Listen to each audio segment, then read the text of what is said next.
Bueno, diferencia y repetición, entonces, como les decía, es un libro que eh, de algún modo va a buscar hacer una crítica a, a lo que podemos llamar la metafísica, a un tipo de pensamiento o un tipo de filosofía que definió al ser y al pensamiento por la identidad y por la representación, ¿no? El ser es lo que permanece idéntico y el pensamiento es el conocimiento que representa algo, ¿no? Y en ese sentido el libro va a ser un diálogo con esa tradición y va a intentar subvertirla, ¿no? Deleuze apoyándose en sus autores favoritos, como siempre, que son básicamente Spinoza, eh, Nietzsche y Berzón. Eh, por supuesto entran otros, ¿no? En diferencia y repetición, otro autor del que él toma algunas cosas es Leibniz, que es importante para Deleuze, y como les dije, tiene un libro sobre Leibniz. Eh, y al mismo tiempo podríamos decir que el libro es un ajuste, una crítica, una relectura de Kant, ¿no? Algunos incluso dicen que Diferencia y Repetición es un libro kantiano, ¿no? No porque Deleuze coincida con lo que dice Kant, pero de alguna manera es cierto que él continúa a Kant y lo lleva más allá de sí mismo, ¿no? La idea que tiene Deleuze en Diferencia y Repetición es tomar como un cabo que queda suelto en Kant, ¿no? Y que Kant parece haber abandonado, ¿no? Es una forma típica de hacer historia de la filosofía en Deleuze, ¿no? Es tomar eh, cabos sueltos que los filósofos dejaron, o es tomar elementos contradictorios que los filósofos plantearon y abandonaron, ¿no? Que sería ir a esos puntos de los sistemas filosóficos en los que el filósofo ha alcanzado a ver más allá de las categorías pensables de su época, y ante ese abismo, bueno, han retrocedido y se han refugiado nuevamente en el pensamiento de la representación y de la identidad, ¿no? Algo muy parecido a lo que hace en Diferencia y Repetición, que de lo que también va a hablar él, ocurre con Platón, ¿no? El concepto de simulacro de Platón, por ejemplo, es un concepto que está propuesto por el propio Platón, pero que Platón no extrae todas las consecuencias de ese concepto, ¿no? En el Sofista, Platón plantea esta crítica a Parménides y esta posibilidad paradójica de que el no ser sea en un tipo de imagen que ya no remite a un modelo, pero que es, no remite a la idea, pero es, y Platón lo deja. Entonces, Deleuze toma eso y lo lleva bien lejos, ¿no? Lo lleva hasta sus últimas consecuencias. Bueno, algo parecido va a ser con Kant en Diferencia y Repetición. El libro Diferencia y Repetición, bueno, básicamente los dos conceptos básicos son diferencia y repetición, ¿no? El concepto de diferencia le permite a Deleuze expresar su concepción ontológica, qué concepción del ser tiene, y va a ser la diferencia. Y el concepto de repetición le va a permitir entender el pensamiento, ¿no? Tenemos ser y pensamiento. Yo creo que en ese sentido, Parmenides realmente es un imbatible en ese sentido. Ser y pensamiento van siempre de la mano, ¿no? Lo que pasa es que en Deleuze ser y pensar van de la mano en un sentido que no tiene nada de parmenidio, ¿no? Porque por supuesto ser y pensar van a tener que ver con el movimiento, con el devenir, con la diferencia y con la creación, ¿no? Bueno, entonces el primer capítulo del libro, lo puedo mostrar, bueno, lo pueden ver ustedes, después de la introducción es un capítulo que se llama La diferencia en sí misma. En ese capítulo Deleuze va a tratar de explicar cómo entiende el ser, que lo va a entender, como les dije antes, eh, como una materia en movimiento, ¿no? Una materia que incesantemente cambia, que es lo que después en qué es la filosofía va a aparecer como caos, ¿no? como una materia recorrida por una velocidad infinita de evaporación, ¿no? Después de ese libro, que es la diferencia en sí, después de ese capítulo, que es la idea del ser, va a venir la repetición para sí misma, ¿no? Que sería como la aparición del pensamiento en esa materia, ¿no? La materia en su movimiento, la materia en su devenir, en su proceso creativo, en su proceso temporal creativo, porque eso es un poco lo que va a plantear el libro también, bueno, produce pensamiento, ¿no? No se podría decir que está primero la materia y después el pensamiento exactamente, ¿no? Porque ahí hay una relación de reciprocidad en Deleuze. Y como es una concepción filosófica como antimetafísica, el ser es huérfano, vamos a decir, ¿no? No tiene origen. Y por lo tanto no podríamos decir que en la relación entre ser y pensar uno está primero, ¿no? Pero sí podríamos decir que la materia al cambiar por su naturaleza temporal, hace brotar al pensamiento, ¿no? Hace nacer al acto de pensar en el pensamiento, dice Deleuze, ¿no? Bien, con estos dos conceptos, que son los dos grandes capítulos, los primeros capítulos del libro, después el libro tiene otros dos capítulos importantes que explica, bueno, tiene tres capítulos más, perdón. Uno se llama La imagen dogmática del pensamiento, la imagen del pensamiento, perdón, en donde él hace un repaso un poco más detallado sobre cuáles son los postulados o los supuestos de la metafísica, de la historia de la filosofía entendida como metafísica, que es la historia de la filosofía que él va a criticar. Y después está el capítulo de la síntesis ideal de la diferencia, que es un capítulo en donde ya él explica detalladamente cómo surge el pensamiento, cómo se produce el pensamiento. Y después tiene el capítulo síntesis asimétrica de lo sensible, en donde él explica cómo surgen los cuerpos, ¿no? Estos cuerpos que componen este plano de realidad, en donde no hay una materia que se mueve incesantemente, ¿no? Pues acá está un cuerpo, un organismo, y acá hay libros, acá hay una computadora, un velador, una mesa, un árbol, ¿no? Como voy a poner ejemplos, voy a poner los ejemplos de los que voy a hablar hoy. Ahí hay un pájaro, ¿no? El zorzal, que yo veo que siempre baja a mi pileta o a mi jardín. Puedo escuchar, puedo ver que en el jardín hay un camino de hormigas. Hay cuerpos, ¿no?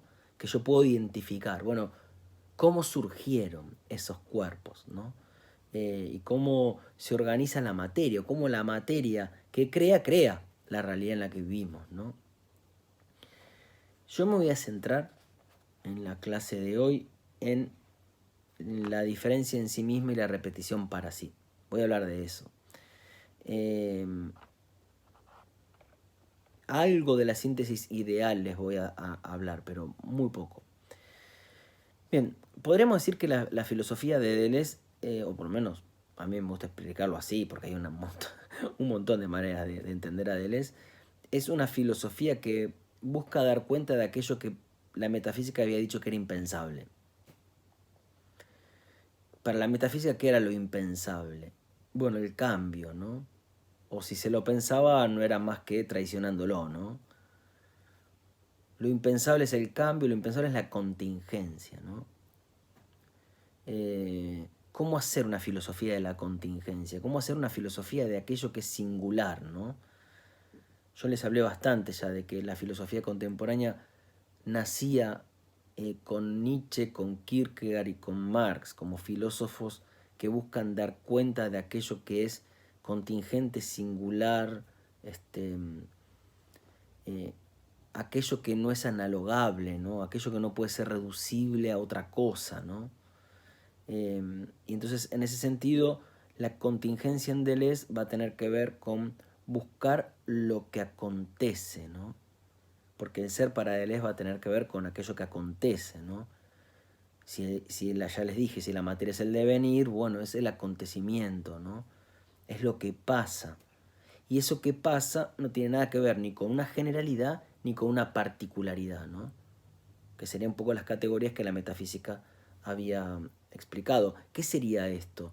Bueno, también continuando un poco en la línea de Sartre, del ser y la nada, es tratar de hacer filosofía tratando de dar cuenta de que, bueno, de este pájaro particular o de este pájaro singular, no particular, de esta experiencia de este ser que baja al jardín y que tiene ciertas características, que no puede ser reducido ni a la especie zorzal ni al individuo particular, ¿no?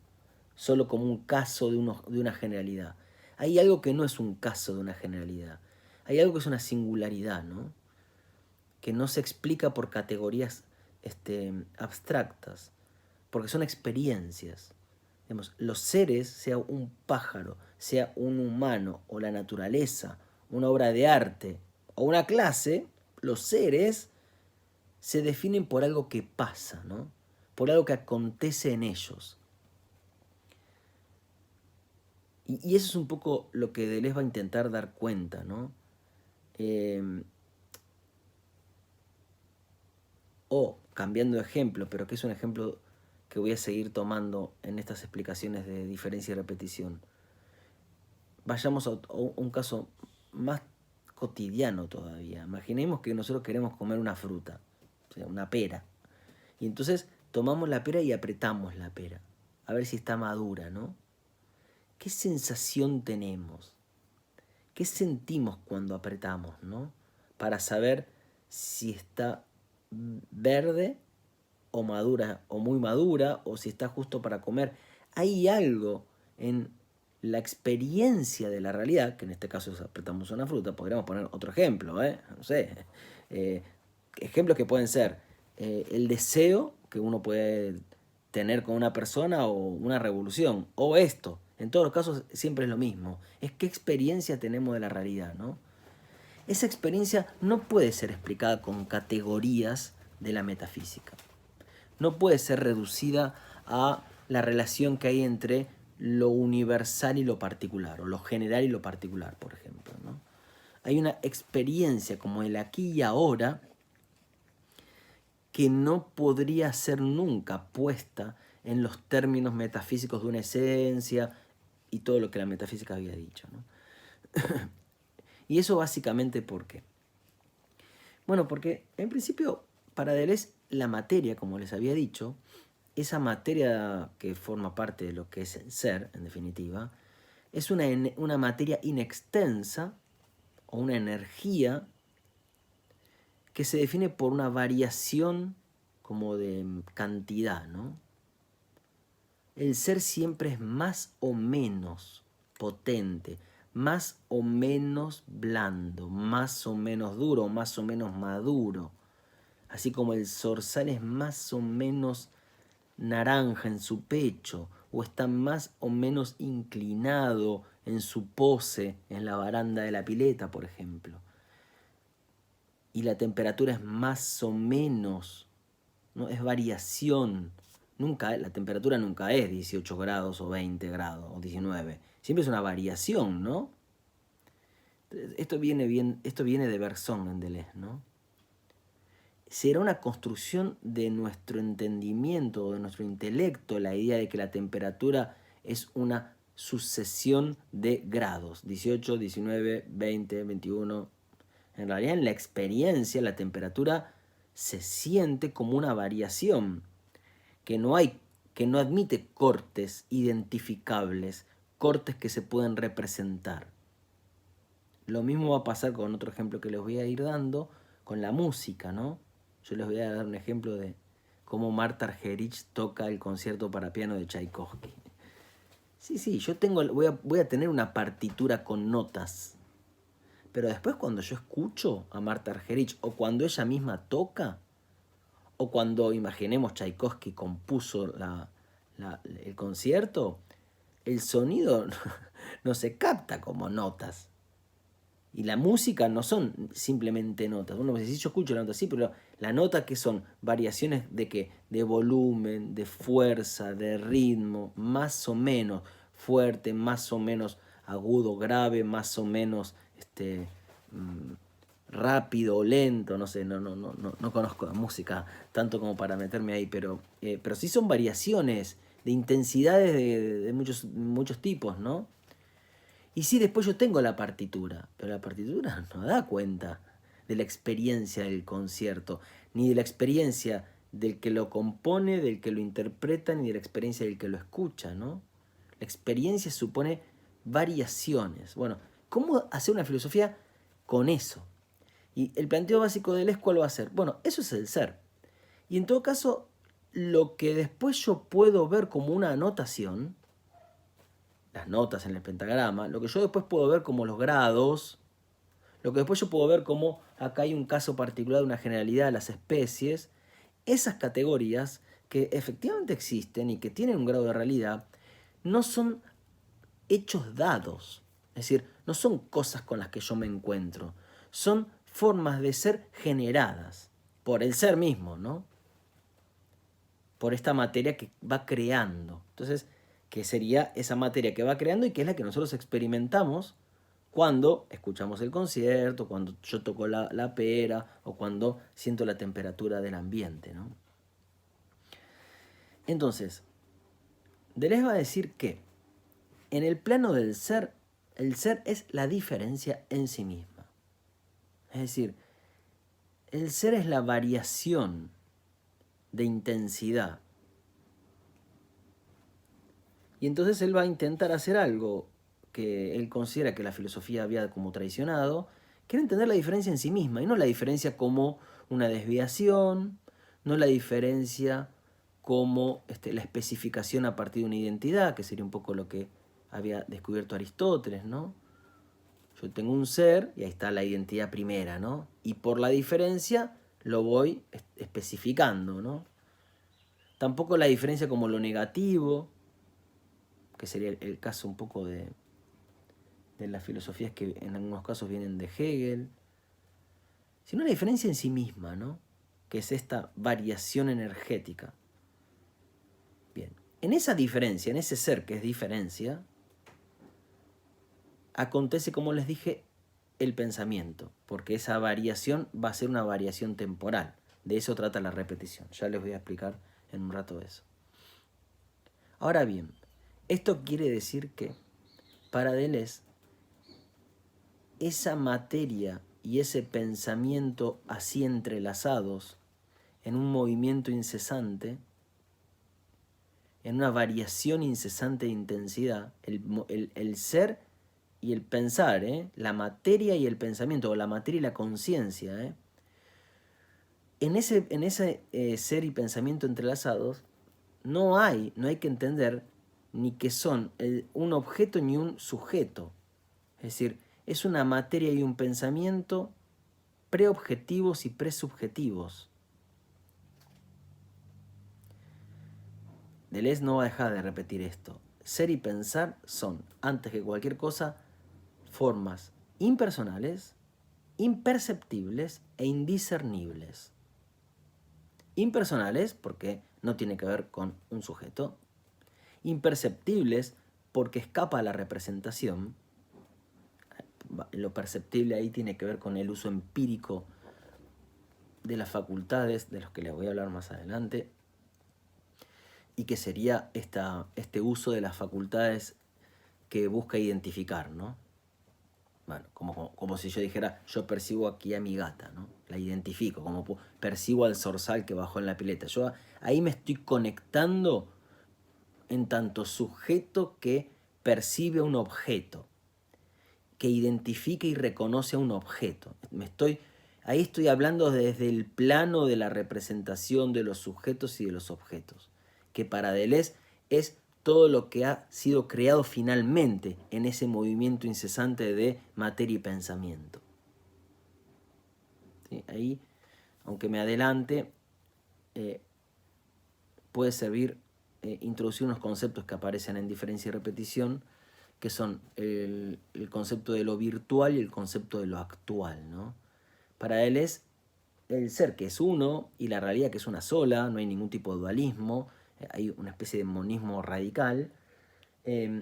Admite sí dos como planos o dos caras, que son la cara virtual y la cara actual. La cara virtual, que es real, pero virtual, es esta cara de la materia y del pensamiento como movimiento incesante. Es virtual porque no tienen formas identificables actuales. Lo actual justamente sería aquello que yo puedo identificar. Lo actual es las características de mi gato, las características de un zorzal como un caso particular de una especie. Lo que va a decir él es que la realidad no se agota en esa cara actual, que por esos cuerpos actuales pasan otras cosas que son del orden del ser, o si quieren de la vida. Es decir, en ese naranja del pecho del zorzal acontecen variaciones que son virtuales porque no son identificables, pero que sí son sensibles, se sienten, el pájaro la siente, incluso nosotros lo podríamos sentir en una experiencia, ¿no? No importa que no se entienda esto ahora, lo voy a explicar más adelante. Ok, ¿vamos bien?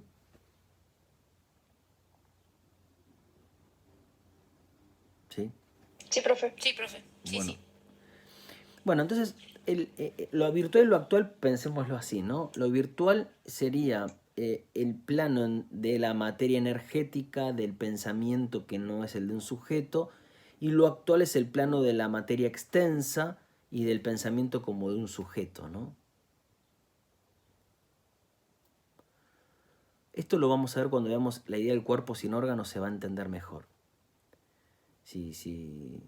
Anótenselo acá y después retomen cuando hablemos del cuerpo sin órganos la semana que viene. Por lo menos a mí me sirve explicarlo así. A mí me resulta claro, ¿no? Porque, bueno, no deja de ser un autor complejo. ¿Qué sería esto? Miren, nosotros tenemos un cuerpo. Hay una dimensión de nuestro cuerpo que es el organismo. El organismo es la dimensión del cuerpo definida a partir de un orden que se reproduce del mismo modo. Un orden donde hay órganos, cada órgano tiene una función, se conecta un órgano con otro órgano y todo se va reproduciendo. La célula que se reproduce del mismo modo, hay una reproducción. Esta palabra es importante, la idea de la reproducción, para después compararla con la idea de la repetición, que va a ser lo contrario. Entonces la introduzco ahora. El organismo es el plano del cuerpo actual, que tiene una identidad. Acá hay un cuerpo humano de una especie humana que tiene un orden que se reproduce del mismo modo. Hay un cuerpo actual. Pero en nuestros cuerpos hay otras dimensiones que no son las del organismo. Porque pasan otras cosas por nuestros cuerpos, ¿no? Nuestros cuerpos tienen sensaciones que no pueden ser identificadas con lo que acontece en un órgano, por ejemplo, ¿no?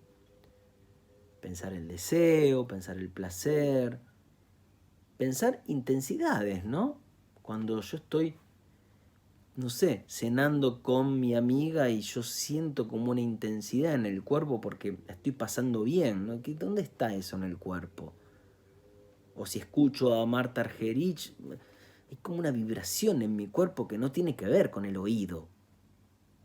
Lo siento con el cuerpo, lo siento, no sé, por todos lados siento al concierto, ¿no? Entonces ahí hay algo en el cuerpo que sería el plano de lo virtual, que es corporal, es materia,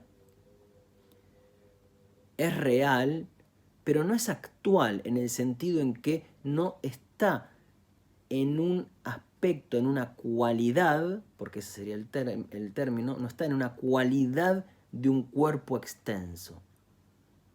Y sin embargo existe, vaya si existe, ¿no? De hecho, es por esa dimensión virtual por donde pasa un poco la vida, ¿no? Lo que pasa que, claro, esa dimensión virtual no puede tampoco ser sin el organismo. Entonces ahí es donde no hay dualismo en Deleuze, no se trata de el plano actual es como un plano aparente y el virtual sería el real. No, el virtual nosotros lo experimentamos en el mismo plano de lo actual, ¿no? Entonces, esto que estoy hablando de la materia energética, que es un movimiento incesante, del pensamiento como algo que también es subjetivo, hay que entenderlo como el plano virtual de lo real. Tal vez esa es la primera dificultad de entender a qué se refiere Deleuze con todo esto. es que nuestras cabezas están formadas por lo que él llama la imagen dogmática del pensamiento, que es la metafísica, y que buscan siempre identificar, y que entienden que lo real es aquello que puede ser identificable. Entonces cuando vos me decís que es lo virtual y que es imperceptible y que bueno, y si es indiscernible, ¿cómo? Entonces no es, ¿no? Todavía no lo conocemos, ¿no? Pero porque ahí estamos poniendo en juego categorías que son las de la metafísica, ¿no? Bien, ¿querés decir algo, Romy?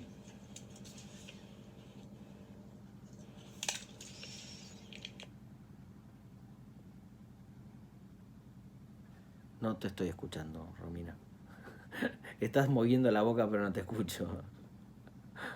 Es virtual lo que estás diciendo. Es ¿Ahora? imperceptible. Sí, ahora sí.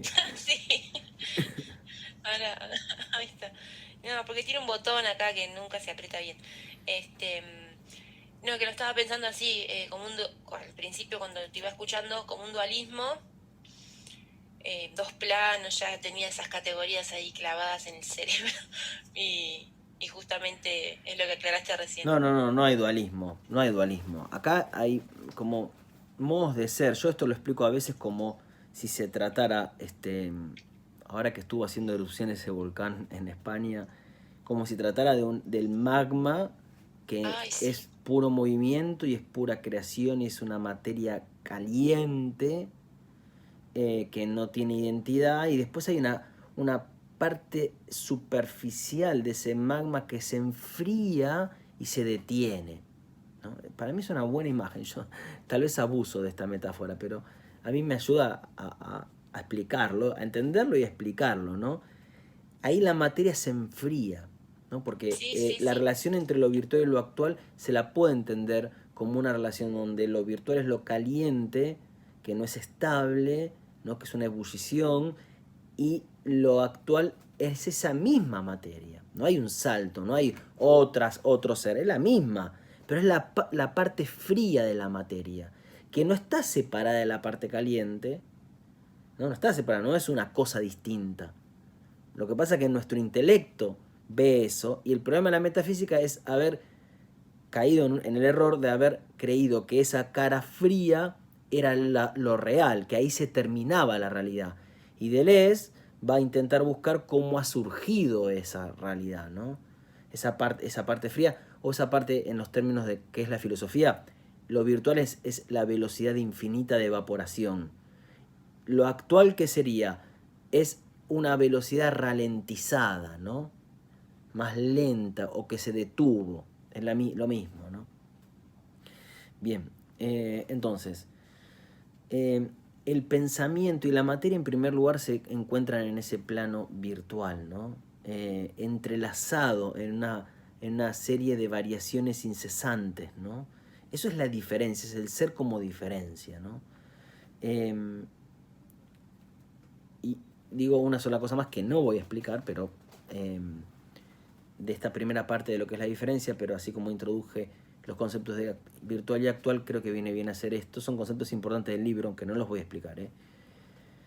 Deleuze va a intentar explicar la génesis, o cómo se crean las cosas, ¿no? Cómo se crean las cosas en el mundo. Cómo se crean las cosas y el pensamiento que está ligado a esas cosas, porque ser y pensar están siempre entrelazados. Esa creación que yo dije es como el paso de la velocidad infinita al movimiento detenido o ralentizado, lo caliente a lo frío, lo virtual a lo actual, es un paso que Deleuze va a llamar diferenciación, que sería como el proceso creativo de la diferencia, es decir, del ser. Y en el libro hay dos tipos, él va a escribir de dos maneras diferenciación, ¿no? En francés, por supuesto. La primera, que no es perceptible la diferencia de escritura en la palabra. La primera es diferenciación, en donde la primera ciación es una T. Y en la segunda, en la diferenciación, la primera es una C. En francés suena igual la C y la T ahí. Sin embargo, son dos procesos distintos. Ahí está lo imperceptible del proceso creativo. La diferenciación es la diferencia de esas cantidades intensivas que acontecen en la materia, ¿no? el más y el menos que les decía. Ahí se van diferenciando la materia, pero es una diferenciación que está en el plano de lo virtual. La diferenciación de energía se va a actualizar en un proceso de diferenciación, en donde yo voy a tener acá un cuerpo y otro cuerpo, una especie y otra especie, o un individuo y otro individuo, ¿no? Particular, ¿no? Que de vuelta, son conceptos que le permiten a Deleuze mostrar la génesis de lo real, cómo se crea algo a partir de esta diferencia que, claro, que es creativa, y cómo se actualiza y cómo se diferencian los seres acá. Yo veo que una cosa es un animal, un humano, una computadora, una planta. En el plano actual, los seres están diferenciados. En el plano virtual hay una diferenciación en donde la diferenciación ya no es diferenciación entre un ser y otro, ¿no? Como un objeto u otro objeto, una especie u otra especie, sino que es diferenciación de cantidades intensivas. Y entonces, yo puedo tener, miren, en la materia como energía, yo tengo variaciones en el color. En esas variaciones de color, yo tengo unas variaciones de una gama del color que puedo pensar que es el naranja, que es lo que podríamos llamar la unidad en la multiplicidad. Ahí hay una variación de color que tiene cierta unidad, porque reconozco que son naranjas, aunque no existe el naranja en abstracto separado. Siempre hay una variación de naranja. Esa variación, ¿no? Esa materia se actualiza en el pecho del zorzal, se actualiza en el naranja de las hojas del liquidámbar en otoño, se actualiza en el humus de garbanzos y se actualiza en el atardecer. Es el naranja, es la materia. En el plano actual yo identifico un atardecer, el humus, el zorzal, la hoja del liquidámbar. Pero en el plano virtual es el naranja o es la variación de intensidad de un color, que es diferenciación con T, porque es una diferenciación de variedades de tonos de naranja y respecto también de otros colores, pero que es una diferenciación que nos supone diferenciar objetos distintos. Ahora, esa diferenciación después se actualiza, como si dijéramos, se va fijando, y al fijarse crea los objetos o las cosas definidas como cuerpos extensos con cualidades. Hay un cuerpo extenso, el pájaro tiene una cualidad que es el naranja del pecho.